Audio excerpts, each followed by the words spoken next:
क्षेत्र यानी किसी देवालय में जाकर, किसी नदी में स्नान करके, भगवान के प्रांगण में आकर, किसी यज्ञशाला में प्रवेश करके, भगवान के दर्शन करके, तीर्थ का सेवन करके आप उस पाप को मिटा देते हो। और अगर आपसे पुण्य क्षेत्र में ही पाप हो जाए तब क्या करोगे?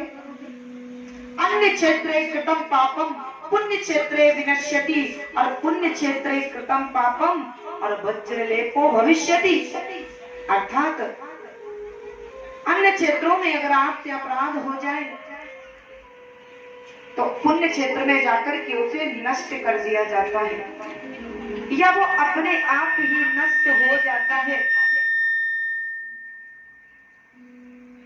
वो आकर जैसे ही हमने दर्शन किया, तीर्थ का सेवन किया, परिक्रमा किया, यानी कानि च पापानि जन्म जन्म कृतानि च तानि सर्वाणि नश्यन्ति प्रदक्षिणां पदे पदे। हमसे कहीं भी पाप हो जाए, किसी भी यज्ञशाला का, किसी भी मंदिर का परिक्रमा करने से एक एक कदम पर हम उस पाप को नष्ट कर देते हैं।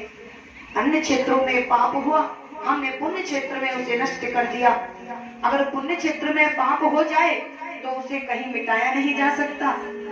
इसीलिए कहा जाता है कहीं भी पाप करो, परंतु जैसे आप पुण्य क्षेत्र में गए, आपने 1 रुपए का दान किया, तो जानते हैं उसे 1 रुपए का फल आपको हजारों गुना बढ़ाकर मिलता है। और वही अगर आपसे अपराध हो जाए तो क्या मिलेगा? वो अपराध का फल भी आपको हजारों गुना बढ़ाकर मिलेगा।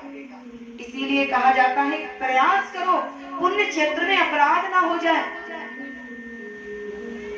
जो चोर होते हैं ना, चोर, वे भी अगर मंदिर में चोरी करने जाएं तो पहले भगवान से कह देते हैं कि तू घट की जानने वाला है, देखो मैं चोरी करने जा रहा हूँ।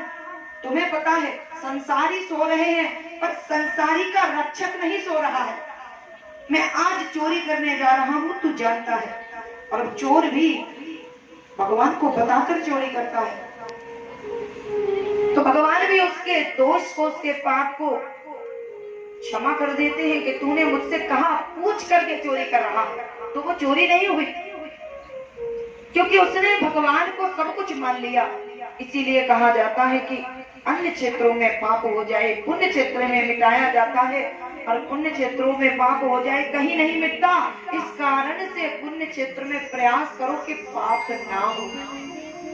आप इस पांडाल में बैठे हो, मैंने इतनी बड़ी भागवत क्यों पढ़ी? आप पांडाल में बैठे हो, अगर आप कथा सुनने में विघ्न डालोगे तो मेरा कुछ नहीं जाएगा, अपराध आपको ही लगेगा।